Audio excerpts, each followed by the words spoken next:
Hello everyone, in this video we will do some important previous year questions of societal impact. So let us start with the first question. Differentiate between the active digital footprint and passive digital footprints. आपको active digital footprint and passive digital footprint का difference बताना है. Active digital footprints, अब देखो digital footprint क्या होता है. Digital footprint is the impression, वो impression या वो मार्क्स जो आप क्या करते हो इंटरनेट पे क्रिएट करते हो. जब भी आप इंटरनेट पे कोई भी एक्टिविटी करते हो ओके तो उसका डेटा क्या होता है इंटरनेट पे जाके सेव हो जाता है, राइट. आपकी हैबिट्स वहाँ पे जाके सेव हो जाती है कि आप किस तरह का डेटा सर्च करते हो, आप कौन से वेब पेजेस को सर्च करते हो, आप मतलब कौन सा ऑनलाइन वर्क करते हो, राइट. तो यहाँ पे इसको कहा जाता है डिजिटल फुटप्रिंट. फाइन. तो एक्टिव डिजिटल फुटप्रिंट क्या इंक्लूड करता है? It include data that we intentionally submit online. Active digital footprint वो डेटा इंक्लूड करता है जो आप इंटेंशनली ऑनलाइन सबमिट करते हो, डाउनलोड करते हो या अपलोड करते हो, right. This would include emails we write. तो इसमें क्या क्या आता है? आप जो ईमेल्स इंटेंशनली सेंड करते हो ओके और रिस्पॉन्सेस और post we make on different websites और मोबाइल ऐप्स. और वो पोस्ट आती है जो आप डिफरेंट वेबसाइट्स पे पोस्ट करते हो. जैसे आप फेसबुक का एग्जांपल ले लो, आप फेसबुक पे अपनी फ़ोटोज़ अपलोड करते हो, वीडियोस अपलोड करते हो, राइट. ओके या मोबाइल ऐप्स जैसे आपका व्हाट्सएप हो गया, उसमें आप अपनी फ़ोटोज़ वीडियोस क्या करते हो अपलोड करते हो. फाइन. तो ये क्या है? ये सारा काम आप एक्टिवली कर रहे हो ओके, इंटेंशनली कर रहे हो, आप जानते हो कि आप ये सब कर रहे हो. फाइन. तो इसको कहा जाता है एक्टिव डिजिटल फुटप्रिंट्स. सेकेंड है आपका passive digital footprint. The digital data trail means impression okay, निशान, चिन्ह okay. The digital data trail we leave online unintentionally. वो इम्प्रेशन जो आप ऑनलाइन अनइंटेंशनली छोड़ देते हो is called passive digital footprints. उसको पैसिव डिजिटल फुटप्रिंट्स कहा जाता है. This includes the data generated when we visit a website okay. आपने कोई वेबसाइट विजिट की ओके तब क्या होगा? वो कैसे काउंट होगा? वो as a passive digital footprint count होगा. यूज़ मोबाइल ऐप, आपने मोबाइल ऐप कोई भी यूज़ की ओके आपने इंटरनेट ब्राउज किया तो यहाँ पे क्या देखा जाएगा कि आप किस किस टाइप की वेबसाइट को सर्च कर रहे हो, आप इंटरनेट पे क्या ब्राउज कर रहे हो. फाइन. तो वो इंप्रेशन क्या होगा? आपका पैसिव डिजिटल फुटप्रिंट. यहाँ पे आप नहीं जानते हो कि जो भी सर्चिंग आप कर रहे हो वो कहीं जाके सेव हो रही है. फाइन. तो ये आपके लिए क्या है? आप अनइंटेंशनली डेटा को सेव करा रहे हो ओके. तो इसको क्या कहा जाएगा? Passive digital footprint. Active digital footprint में आपको पता होता है कि आप इंटेंशनली अपना डेटा अपलोड कर रहे हो या डाउनलोड कर रहे हो, बट पैसिव डिजिटल फुटप्रिंट में आपको नहीं पता होता कि आपका डेटा जो भी सर्चिंग है, ब्राउजिंग है, वो कहीं पर जाके सेव हो रहा है, right. Now, list any 4 benefits of e-waste management. आपको e-waste management के benefits बताने हैं okay. First one is save the environment and natural resources.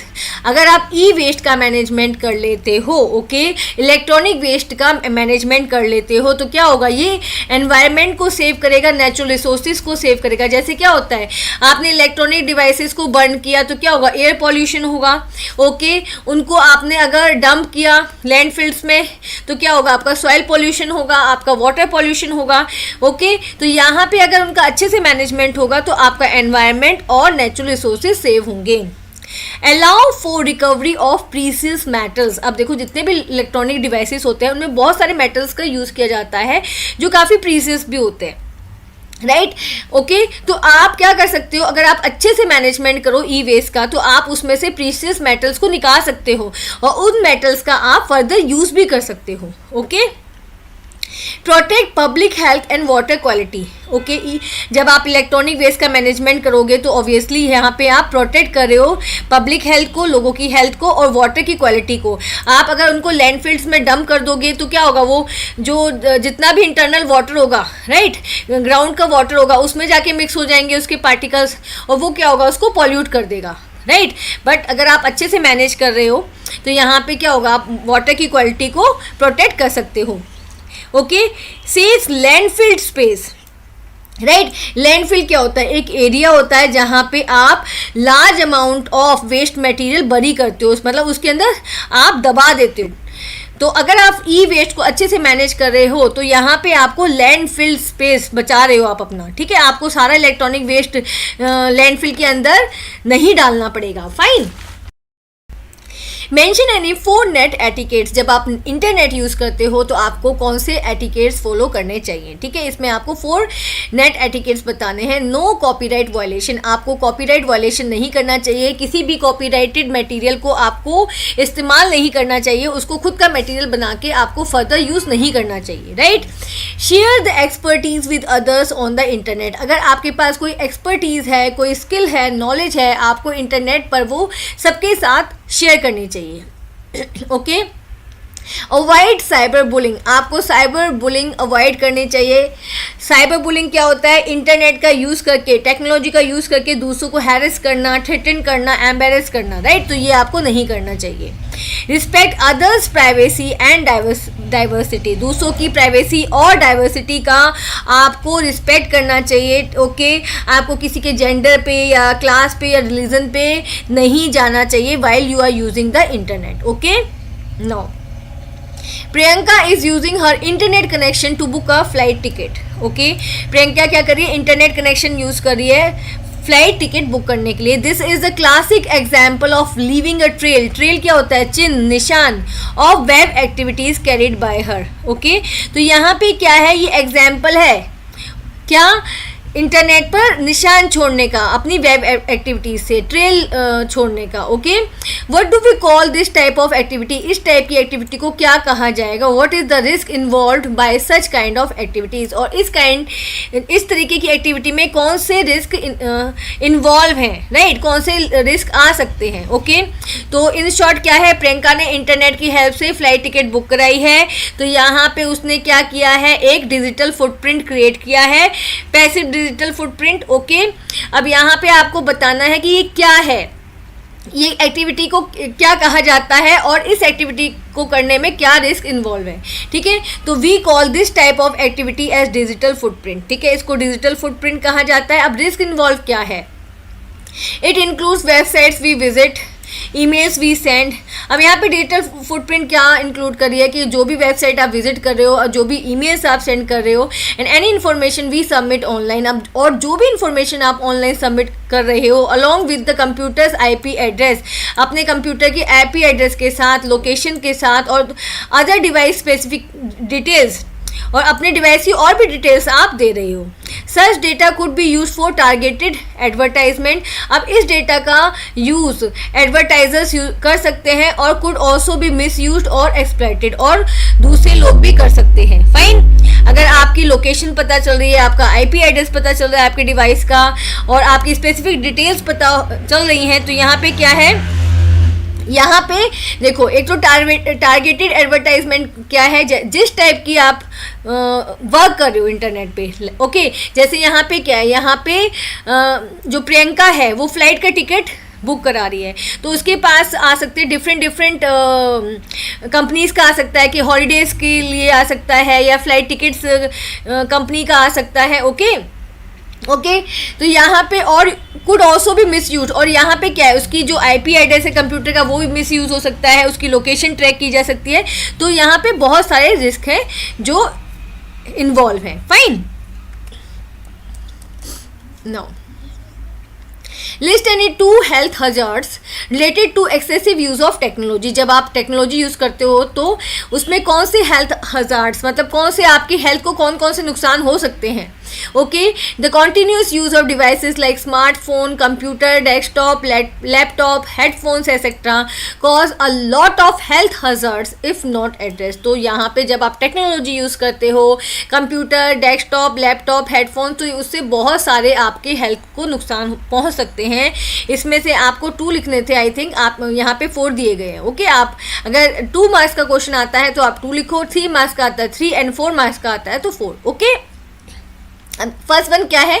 Impact on bones and joint. सबसे ज़्यादा आपकी बोन्स एंड जॉइंट पे इम्पैक्ट पड़ता है क्या? क्योंकि आप किसी भी रॉन्ग पोस्चर में लेट के बैठ कर क्या करते हो? अपने डिवाइसेस को यूज़ करते हो, ठीक है। रॉन्ग पोस्चर और long hours of sitting in an uncomfortable position, अगर आप अनकम्फर्टेबल पोजीशन में बैठे हो, ओके, तो इससे क्या होगा? कैन कॉज मसल और बोन इंजरी। इससे आपकी मसल इंजरी हो सकती है, बोन इंजरी हो सकती है।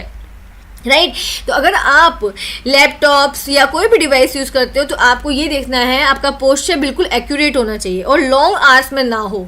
ओके आपको शॉर्ट शॉर्ट ब्रेक्स जरूर लेने चाहिए. Right impact on hearing. okay using headphones और earphones for a prolonged time, मतलब बहुत देर के लिए अगर आप हेडफोन्स या ईयरफोन्स का यूज़ करते हो एंड ऑन हाई वॉल्यूम और उसके अंदर वॉल्यूम आपका हाई होता है, कैन कॉज हियरिंग प्रॉब्लम्स. इससे आपको हियरिंग की प्रॉब्लम, सुनने की प्रॉब्लम्स हो सकती हैं. Okay and in severe cases hearing impairments, और अगर सीवियर केस है तो आपकी सुनने की क्षमता भी जा सकती है. ओके इम्पैक्ट ऑन आइज, इसका आइज पे भी इम्पैक्ट होता है. This is the most common form of health hazard as prolong hours of screen time can lead to extreme strain on the eyes. जितना ज़्यादा आप लैपटॉप फोन्स इनको use करते हो इसका सबसे ज़्यादा इफेक्ट आपकी आइज पे पड़ता है. ओके बहुत ज़्यादा स्ट्रेन पड़ता है, बहुत ज़्यादा स्ट्रेस पड़ता है आपकी आइज पे. ओके और ये आपकी आइज के रेटिना को बहुत इम्पैक्ट करता है. फाइन.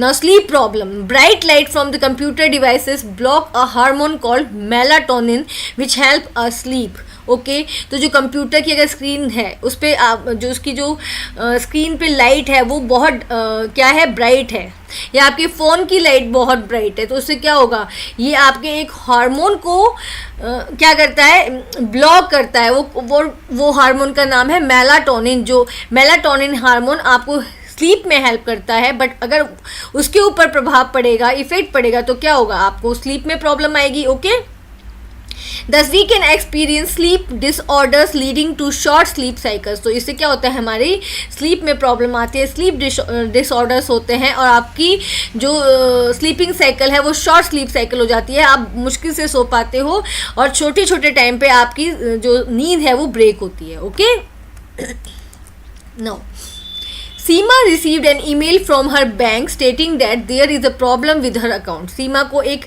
ईमेल आया है बैंक की तरफ से कि उसके अकाउंट में कुछ प्रॉब्लम है. Okay The email provides instructions and a link by clicking on which she can log on to her account and fix the problem.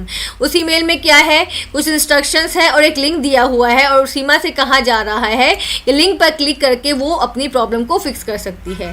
Help Seema by telling her the precautions she should take when she receive these type of email. तो आपको यहाँ पे सीमा को बताना है कि अगर उसको इस टाइप के ईमेल्स आते हैं तो उसे क्या प्रिकॉशंस लेने चाहिए. Okay No, she should check whether it is a valid bank site or not by checking in the URL HTTPS. तो सबसे पहले तो उसे देखना है कि जो ये मेल आया है वो क्या वैलिड वेबसाइट से आया है, क्या उसके URL में उसके वेब एड्रेस में HTTPS लिखा हुआ है एज फॉर सिक्योर. ठीक है. It is always better to type the URL. और कभी भी आप किसी लिंक पे क्लिक करके वेबसाइट पे ना जाएं. अगर आपके बैंक की तरफ से कोई भी मेल या कुछ भी आता है तो आप क्या करेंगे, बैंक का कंप्लीट URL टाइप करेंगे, उसके बाद जो पेज आएगा उसमें आप लॉग इन करेंगे. Okay she should not click on the link provided in the email. वो ईमेल के लिंक को क्लिक ना करे. ठीक है, बिल्कुल भी नहीं करना चाहिए. Right now mention any 4 communication etiquettes which one should follow while communicating on the internet. अगर आप इंटरनेट पे कम्युनिकेट कर रहे हैं तो आपको कौन से कम्युनिकेशन एटिकेट्स फॉलो करने हैं. Okay one should be precise in communication on the web. अगर आप इंटरनेट पे कम्युनिकेट करें, कम्युनिकेट मतलब किसी से भी बात कर रहे हैं, ठीक है, तो आपको आपके कन्वर्सेशन में क्या होना चाहिए, प्रिसाइज होना चाहिए. ठीक है, प्रिसाइज मीन्स क्लियर होना चाहिए कि आप क्या बात कर रहे हैं, आपको एग्जैक्ट होना चाहिए, एक्यूरेट होना चाहिए. ये नहीं कि आप लंबी चौड़ी कम्युनिकेशन कर रहे हैं और उसका मतलब मीनिंग कुछ भी नहीं है. Okay now one should be polite in the communication. अगर आप किसी से भी बात कर रहे हैं तो आपको पोलाइट रहना है, हार्श वर्ड्स का यूज़ नहीं करना है. One should respect the data limits. Okay और आपको जो दूसरा पर्सन है आपके साथ कितना डेटा शेयर करना चाहता है, अपनी कितनी पर्सनल इंफॉर्मेशन शेयर करना चाहता है, आपको उस चीज़ की रिस्पेक्ट करनी चाहिए. Okay one should be credible. Okay credible का मीनिंग क्या होता है कि आपको ऐसे इस तरीके से कम्युनिकेट करना चाहिए कि आपको कोई बिलीव कर सके, आपकी बातों पे बिलीव कर सके. ऐसा ना हो कि आप बात करो और आपकी बातों से कोई दूसरा इंसान क्या हो जाए, उसको अच्छा ना लगे. ओके और वो आप पे बिलीव ना करे. Fine. Richa recently started using her social media account. Richa ने अपना social media account recently use करना स्टार्ट किया है. Within a few days she refriend many people she knows. कुछ ही दिनों के अंदर वो बहुत सारे लोगों के साथ उसकी फ्रेंडशिप हो गई जिनको वो जानती थी. And some that she does not know, और कुछ जिनको वो नहीं जानती थी. After some time she starts getting negative comments on her post. कुछ टाइम के बाद उसको अपनी पोस्ट पे नेगेटिव कमेंट्स मिलने लगे. She also finds that her pictures are being shared online without her permission. उसे ये भी पता चला कि उसकी पिक्चर्स को ऑनलाइन शेयर किया जा रहा है बिना उसकी परमिशन के. Based on the given information answer the question given below. Okay, identify the type of cyber crime she is a victim of. आपको बताना है कि उसके साथ किस तरीके का साइबर क्राइम हुआ है. Now she is a victim of cyber bullying. वो साइबर बुलिंग की विक्टिम है. ओके, जब आप टेक्नोलॉजी या इंटरनेट का यूज करके किसी को थ्रेटन करते हो, हैरेस करते हो, एम्बेरस करते हो या किसी को टारगेट करते हो, तो वो कौन सा क्राइम होता है? वो होता है cyber bullying, right. Under which act she can launch a complaint to the relevant authorities. वो किस एक्ट के अंदर कंप्लेंट को लॉन्च कर सकती है, राइट. तो इंडिया में इंफॉर्मेशन टेक्नोलॉजी एक्ट है, इंफॉर्मेशन टेक्नोलॉजी एक्ट 2000 या फिर आप उसको IT एक्ट कह सकते हो, जो cyber crime and electronic commerce के साथ डील करता है. फाइन. इलेक्ट्रॉनिक कॉमर्स मीन्स जो भी लेन देन होता है इंटरनेट पर, जो भी व्यापार होता है. Fine. Suggest her any 2 precautionary measures which she should take in future while being online to avoid any such situations. आपको 2 precautionary measures उसको बताने हैं जो उसको फॉलो करने चाहिए while she is online, जब वो ऑनलाइन होती है. Okay, need to be careful while befriending unknown people on the internet. उसे अननोन पीपल के साथ फ्रेंडशिप करने से पहले केयरफुल रहना चाहिए. ओके, बहुत जल्दी किसी पर विश्वास नहीं करना चाहिए, फ्रेंडशिप नहीं करनी चाहिए. Fine. Never share personal credentials like user name and password with others. दूसरों के साथ अपनी personal information like user name या पासवर्ड शेयर नहीं करना चाहिए. Fine. Mention any 3 health hazards associated with the inappropriate and excessive use of gadgets. आपको बताना है कि जब आप बहुत ज़्यादा गैजेट्स का यूज़ करते हैं तो आपको कौन से हेल्थ हजार्ड्स हो सकते हैं, आपकी हेल्थ को कौन से नुकसान हो सकते हैं. Eye strain. सबसे ज़्यादा आईज पे स्ट्रेन पड़ता है, स्ट्रेस पड़ता है. ओके, आपके रेटिना के लिए वो हार्मफुल होता है. Painful muscles and joints. आपके मसल्स एंड जॉइंट्स में पेन रहने लग जाता है. Poor memory. आपकी मेमोरी पे इम्पैक्ट पड़ता है. Lack of sleep. आपको स्लीप डिसऑर्डर होता है जब आप बहुत ज़्यादा गैजेट्स यूज़ करते हैं. Back pain and neck pain. इससे आपको बैक पेन और नेक पेन भी होता है, right. What do you understand by plagiarism? Plagiarism क्या होता है? Why it is punishable offence. ये पनिशेबल ऑफेंस क्यों है? Mention any 2 ways to avoid plagiarism. आपको 2 तरीके बताने हैं जिससे आप प्लेजरिज्म को अवॉइड कर सकते हो. Now plagiarism is the act of using और stealing someone's intellectual work और ideas and passing it as your own work. Plagiarism क्या है? जब आप किसी के इंटेलेक्चुअल वर्क को स्टील करते हो. इंटेलेक्चुअल वर्क वो वर्क जो किसी ने अपने इंटेलेक्ट को यूज करके बनाया है, ठीक है, अपनी क्रिएटिविटी को यूज करके बनाया है, अपने दिमाग को यूज करके बनाया है. जब आप किसी और के आइडियाज को और किसी और के वर्क को यूज करके मतलब स्टील करके अपने नाम से प्रेजेंट करते हो तो वो क्या होता है? प्लेजरिज्म होता है. Okay. In other words, plagiarism is a failure in giving credit to its source. दूसरे शब्दों में आप कह सकते हो आप किसी और की चीज को यूज कर रहे हो लेकिन उस पर्टिकुलर इंडिविजुअल को या उस पर्टिकुलर कंपनी या ऑर्गेनाइजेशन को आप उसका क्रेडिट नहीं दे रही हो. Okay. Plagiarism is a fraud. इसको फ्रॉड माना जाता है and violation of intellectual property right. और इसे इंटेलेक्चुअल प्रॉपर्टी राइट का वायलेशन भी माना जाता है. फाइन.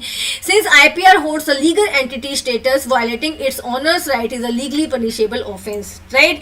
तो प्लेजरिज्म क्या है? एक लीगली पनिशेबल ऑफेंस है जिसके अंदर आपको पनिशमेंट मिल सकती है. Any 2 ways to avoid plagiarism are. तो यहाँ पे 2 तरीके बताए गए हैं. Be original. अपना खुद का क्रिएटिव वर्क आप यूज करें. ओके. अपना खुद का माइंड यूज या इंटेलेक्चुअल वर्क आप यूज करें. ओके. साइट और एक्नॉलेज द सोर्स. अगर आप किसी और का वर्क ले रहे हो, डाउनलोड कर रहे हो, तो आपको यहाँ पे उसको एक्नॉलेज करना चाहिए कि आपने कहाँ से डाउनलोड किया है, ये वर्क किसका है. ओके. No. नादर है recently shifted to a new city and school. Nadar ने एक न्यू सिटी और स्कूल में एडमिशन लिया है. न्यू सिटी में वो शिफ्ट हुई है, उसने न्यू स्कूल में एडमिशन लिया है. She does not know many people in her new city and school. वो बहुत ज़्यादा लोगों को नहीं जानती है अपनी सिटी में और स्कूल में. But all of sudden someone is posting negative demeaning comments on her social networking profile. लेकिन सडनली उसकी सोशल नेटवर्किंग प्रोफाइल पर नेगेटिव कमेंट्स आने लगे हैं, डीमीनिंग कमेंट्स आने लगे हैं. Okay, she is also getting repeated mails from the unknown people, उसे अननोन पीपल से रिपीटेड मेल्स भी आ रहे हैं. Every time she goes online she find someone chasing her online, जितनी बार वो ऑनलाइन जाती है उसे लगता है कोई उसको फॉलो कर रहा है, चेस कर रहा है. Okay, what is this happening to Nadar, Nadar के साथ क्या हो रहा है, Nadar has become victim of cyber bullying and cyber stalking. यहाँ पे नादर को विक्टिमाइज किया जा रहा है, उसको टारगेट किया जा रहा है. ओके, उसके साथ क्या हो रहा है, साइबर बुलिंग हो रही है, राइट. उसको थ्रेटन किया जा रहा है, उसको हैरेस किया जा रहा है, एंड साइबर स्टॉकिंग, उसको स्टॉक किया जा रहा है, राइट. उसको ऑनलाइन फॉलो किया जा रहा है, right. What immediate action should she take to handle it, उसे क्या एक्शन लेना चाहिए. She must immediately bring it to the notice of her parents, उसे immediately अपने पेरेंट्स को ये बताना चाहिए, एंड स्कूल अथॉरिटीज, और स्कूल अथॉरिटीज को भी बताना चाहिए. She must report this cyber crime to local police with the help of her parents, उसको इस साइबर क्राइम की रिपोर्ट करनी चाहिए लोकल पुलिस में अपने पेरेंट्स की हेल्प से. Fine. Is there any law in India to handle such issues, तो इंडिया में ऐसा कोई लॉ है इस तरीके के इश्यूज को हैंडल करने के लिए. Yes, we have ITI 2000 to handle such type of issues. Okay, ITI 2000 deals with the cyber crime and electronic commerce. Fine. Now, what do you mean by identity theft? Explain with the help of example. Identity theft क्या होता है? Identity theft जब आप किसी और के identity को steel करके, ठीक है, मतलब आप किसी और की पहचान लेके जब कोई क्राइम करते हो तो उसे आइडेंटिटी थेफ्ट कहा जाता है. Identity theft is the crime of obtaining the personal और financial information of another person. Identity theft क्या है, किसी और की पर्सनल एंड और फाइनेंशियल इंफॉर्मेशन को ऑब्टेन करना, लेना, for the sole purpose of assuming that person's name, जिससे कि आप उस पर्सन का नाम यूज कर सकें, उसकी आइडेंटिटी यूज कर सकें, टू मेक ट्रांजेक्शंस करने के लिए, और use it to post inappropriate remarks, या फिर इनएप्रोप्रिएट रिमार्क्स को पोस्ट करने के लिए, कमेंट्स को करने के लिए. फाइन. मतलब कि आप यहाँ पे किसी और, जैसे यहाँ पे दो गर्ल्स हैं, रीमा एंड सीमा, तो अगर सीमा रीमा बनके ये सब काम करे तो ये क्या होगा, आइडेंटिटी थेफ्ट होगा. फाइन. ओके, जैसे एग्जाम्पल देखो, Alex likes to do his homework late at night. Alex को अपना होमवर्क लेट नाइट करना बहुत पसंद है. ही यूजेस इंटरनेट अलॉट, वो इंटरनेट को बहुत ज्यादा यूज करता है, and also sends useful data through email to many of his friends, और वो बहुत सारा यूजफुल डेटा भी सेंड करता है अपने दोस्तों को ईमेल की हेल्प से. Okay. One day he forgot to sign out his email account, एक दिन वो अपने ईमेल अकाउंट को साइन आउट करना भूल गया. In the morning his twin brother Flex started using the computer, next morning उसके ट्विन ब्रदर फ्लेक्स ने उसका कंप्यूटर यूज करना स्टार्ट कर दिया. He used Flex email account to send inappropriate messages to his contacts. Okay, तो Flex ने क्या किया, एलेक्स का जो अकाउंट था उसको यूज किया, और जितने भी उसके कॉन्टेक्ट्स थे अकाउंट के अंदर उनको गलत मैसेजेस भेजने शुरू कर दिए. तो यहाँ पे ये किसका एग्जाम्पल है, आइडेंटिटी थेफ्ट का एग्जाम्पल है. यहाँ पे फ्लेक्स एलेक्स बनके लोगों को इनएप्रोप्रिएट मैसेज सेंड कर रहा है, तो लोग क्या सोचेंगे, ये एलेक्स ने सेंड किए हैं. ओके, तो this is the example of identity theft. No, What do you understand by net etiquettes? Net etiquettes क्या होता है? Explain any two such etiquettes. आपको ऐसे दो etiquettes बताने हैं. Net etiquettes refers to the proper manners and behavior we need to exhibit while being online.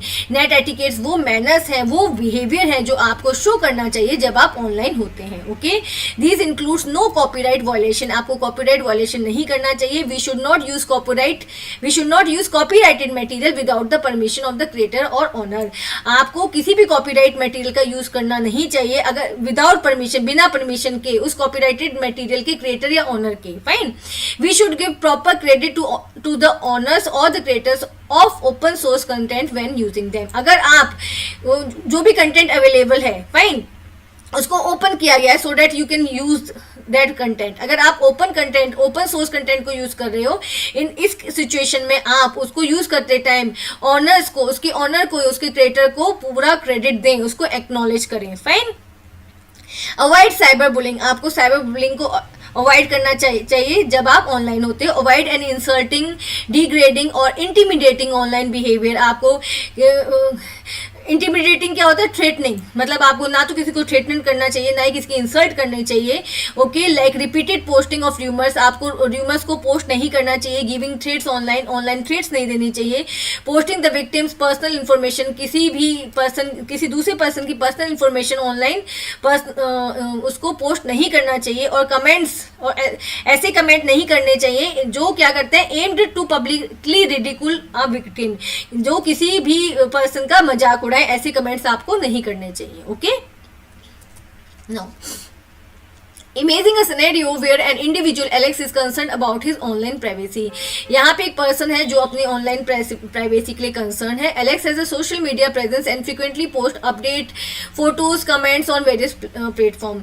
Alex क्या करता है, बहुत ज़्यादा फ्रिक्वेंटली, मतलब बहुत फ्रिक्वेंटली पोस्ट करता है, फोटोज अपलोड करता है, कमेंट्स करता है प्लेटफॉर्म पर. Additionally frequently uses mobile apps and visit websites for shopping and information. इसके साथ वो क्या करता है, मोबाइल एप्स को भी यूज करता है, वेबसाइट्स को भी यूज करता है शॉपिंग के लिए और दूसरी इन्फॉर्मेशन के लिए. Okay, Now explain the concept of active digital footprint providing examples from the Alex online activities. अब इतनी सारी एक्टिविटीज में से आपको बतानी है कि वो कौन सी एक्टिव डिजिटल फुटप्रिंट, यहाँ पे कौन सी एक्टिविटीज के हेल्प से वो एक्टिव डिजिटल फुटप्रिंट क्रिएट कर रहा है. ठीक है, एक्टिव डिजिटल फुटप्रिंट कौन से होते हैं, वो इंप्रेशंस होते हैं जो कोई भी पर्सन, कोई भी इंडिविजुअल इंटेंशनली क्रिएट करता है. जैसे अपनी फोटोज को अपलोड करना, वीडियोस को अपलोड करना, ईमेल को सेंड करना, तो वो कौन से इंप्रेशंस होते हैं, एक्टिव डिजिटल फुटप्रिंट. ओके, तो Alex active digital footprint includes actions like posting photos. तो एक्टिव डिजिटल फुटप्रिंट में कौन से एक्शंस है, फोटोज को पोस्ट करना, comments on social media platform पे कमेंट्स करना, making his intentional online activities visible to others, और अपनी ऑनलाइन एक्टिविटीज को दूसरों के लिए विजिबल रखना. जैसे कोई भी फोटो अपलोड की, उसको क्या किया है, पब्लिक कर दिया है, वीडियो अपलोड किया, उसको पब्लिक कर दिया है, तो ये क्या है, active digital footprint. Okay, active digital footprint कौन से होते हैं, जो इंडिविजुअल इंटेंशनली करता है. Okay, now describe the concept of passive digital footprint. अब इनमें से कौन सी जो उसकी एक्टिविटीज है वो पैसिव डिजिटल फुटप्रिंट है, जो वो क्या करता है, अनइंटेंशनली करता है, उसे नहीं पता होता है कि उसका डेटा कहीं जाके सेव हो रहा है. Okay, and provide example of how it is generated in Alex online interaction. आपको बताना है कि वो कैसे, जो पैसिव डिजिटल फुटप्रिंट है वो कैसे जनरेट होते हैं. Okay, Alex passive digital footprint is created when websites and mobile apps collect data about his browsing habits. अब देखो, अलग अलग वेबसाइट्स पे जाता है शॉपिंग के लिए और दूसरी इन्फॉर्मेशन को सर्च करने के लिए. तो यहाँ पे जो वेबसाइट्स हैं, मोबाइल एप्स हैं, वो क्या करते हैं, उसकी ब्राउजिंग हिस्ट्री को, उसकी ब्राउजिंग हैबिट्स को सेव करती हैं. Okay, and preferences without his direct input, और उसकी प्रेफरेंसेज को वो सेव करती हैं. Right, okay, often for purpose like targeted advertising, और ये मोस्टली किस लिए किया जाता है, टारगेटेड एडवर्टाइजिंग के लिए. जिस टाइप की डेटा को आप ब्राउज करोगे वैसे ही आपके पास एडवर्टाइजमेंट आएंगे. Okay, Now discuss the implication of both active and passive digital footprints for Alex online privacy and security. तो आपको बताना है जो active and passive digital footprints Alex छोड़ रहा है ऑनलाइन. ओके, तो उसकी प्राइवेसी और सिक्योरिटी पे क्या प्रभाव पड़ेगा. इम्प्लीकेशन मीन्स प्रभाव. ओके, तो implication of both active and passive digital footprint for Alex online privacy and security are: Alex active digital footprint में expose him to privacy risk if he share sensitive information publicly. अगर वो अपनी sensitive information को publicly share कर रहा है. Okay, तो ये क्या है, ये एक्टिव डिजिटल फुटप्रिंट है, यहाँ पे उसके लिए उसकी प्राइवेसी को रिस्क है. Okay, his passive digital footprint when mishandled can lead to data privacy concerns and potentially put his personal information at risk, emphasizing the need for cautious online behavior and data protection measures. Okay, तो passive digital footprints में अगर वो किसी website पे जाके अपनी personal information दे रहा है, फाइन, या किसी ऐप को यूज कर रहा है, वहां पे वो अपनी कोई पर्सनल इंफॉर्मेशन दे रहा है अनइंटेंशनली विदाउट नोइंग इट, कि वो क्या हो सकता है, मिस हैंडल हो सकती है, उसका मिस यूज हो सकता है. तो ये क्या है, ये पैसिव डिजिटल फुटप्रिंट का प्रभाव है. With references to 3 R's, describe 3 essential approaches to manage the electronic waste. आपको बताना है कि आप इलेक्ट्रॉनिक वेस्ट को कैसे मैनेज कर सकते हो, उसकी कौन सी 3 R's अप्रोचेस हैं. Okay, also provide practice example of how individuals can actively participate in each approach. आपको ये भी बताना है कि लोग इन प्रैक्टिसेस में कैसे एक्टिवली पार्टिसिपेट कर सकते हैं. ओके, तो आपकी फर्स्ट जो आपका R है वो क्या है, reduce. Individuals can minimise e waste by making mindful purchasing decisions. Okay, तो ई वेस्ट को लोग मिनिमाइज कर सकते हैं माइंडफुल डिसीजंस लेके. Right, such as buying longer lasting electronic devices and only acquiring what is genuinely needed. कैसे, जैसे मान लो आपको मोबाइल फोन लेना है, आप ऐसा मोबाइल फोन मत लो जिसके फीचर्स आपको बाद में पसंद ना आए. ओके, और आप उसको विद इन 6 मंथ्स क्या करें, उसको चेंज कर दें. राइट और उतने ही आप इलेक्ट्रॉनिक डिवाइसेस लें जिनकी आपको जरूरत है। ऐसा ना हो कि आपने 2 लैपटॉप्स ले रखे हैं, आपने 4 मोबाइल ले रखे हैं, फिर आपने 2 टैबलेट ले रखे हैं, तो यहाँ पे क्या अननेसेसरी आपने बहुत सारा इलेक्ट्रॉनिक वेस्ट इकट्ठा किया हुआ है। राइट तो इसको आपको रिड्यूस करना चाहिए। For example, opting for modular smartphone with replaceable components can extend the lifespan of the devices. आपको ऐसे मॉड्यूलर स्मार्टफोन लेने चाहिए जिनके कंपोनेंट्स क्या हो, रिप्लेस हो सकें। कोई भी कंपोनेंट खराब हो आप उसको रिप्लेस कर सकें। इससे क्या होगा, इलेक्ट्रॉनिक डिवाइसेस का लाइफ स्पेन इंक्रीज हो जाएगा और उनका बहुत ज़्यादा यूज रिड्यूस हो जाएगा। Right. Okay. Now, second one is reuse. Increasing the reuse of electronic devices involves selling, donating, or trading in old gadgets. Right. यहाँ पे आप इलेक्ट्रॉनिक डिवाइसेस को रीयूज कर सकते हो। इंस्टेड ऑफ डंपिंग दैम आप उनको रीयूज कर सकते हो, आप उनको सेल कर सकते हो, बेच सकते हो, किसी को डोनेट कर सकते हो जिसको जरूरत हो, या फिर जो लोग ओल्ड गैजेट्स का ट्रेड करते हैं, व्यापार करते हैं, आप वहाँ पे अपने डिवाइस को सेल ऑफ कर सकते हो। Okay For instance, individual can refurbish and sell their old laptops to extend their use. जैसे कि लोग क्या कर सकते हैं, अपने लैपटॉप को refurbish मीन्स दोबारा से उसको रेनोवेट करके सेल कर सकते हैं जिससे उनका रीयूज हो सके। Now, recycle. To recycle e-waste responsibly, individuals can participate in e-waste recycling program. ठीक है, तो रिसाइकल करने के लिए लोग रिसाइकिल प्रोग्राम में पार्टिसिपेट कर सकते हैं या फिर ड्रॉप ऑफ सेंटर्स में अपने इलेक्ट्रॉनिक डिवाइसेस को दे सकते हैं जहां पे उनको रिसाइकिल किया जाता है। For instance, recycling old cell phones at designated collection points prevents them from ending up in landfills. जैसे कि यहाँ पे एग्जाम्पल लिया गया है कि आपने अपने ओल्ड सेल फोन्स को जो कुछ डेजिग्नेटेड कलेक्शन पॉइंट्स हैं जहाँ पे उनको कलेक्ट किया जाता है, उनको इकट्ठा किया जाता है, अगर आप दे दें, कुछ पॉइंट्स बनाए जाते हैं, कुछ जगह बनाई जाती है जहाँ पे आप अपने ओल्ड सेल फोन्स को दे सकते हो। राइट वहाँ पे उनको रिसाइकिल किया जाता है। तो इससे क्या होगा कि लैंडफिल्स, जो बहुत ज़्यादा लैंडफिल्स होते हैं वो अवॉइड किए जा सकते हैं। लैंडफिल्स क्या होता है, लैंडफिल्स में आप कुछ स्पेस, कुछ लैंड्स को डिग करके, मतलब गड्ढे बना के वहाँ पे अपना इलेक्ट्रॉनिक जो सामान है वो उसको बरी किया जाता है। तो उससे क्या होता है, सॉइल पोल्यूशन होता है, वाटर पोल्यूशन होता है बहुत ज़्यादा, तो ये अवॉइड किया जा सकता है।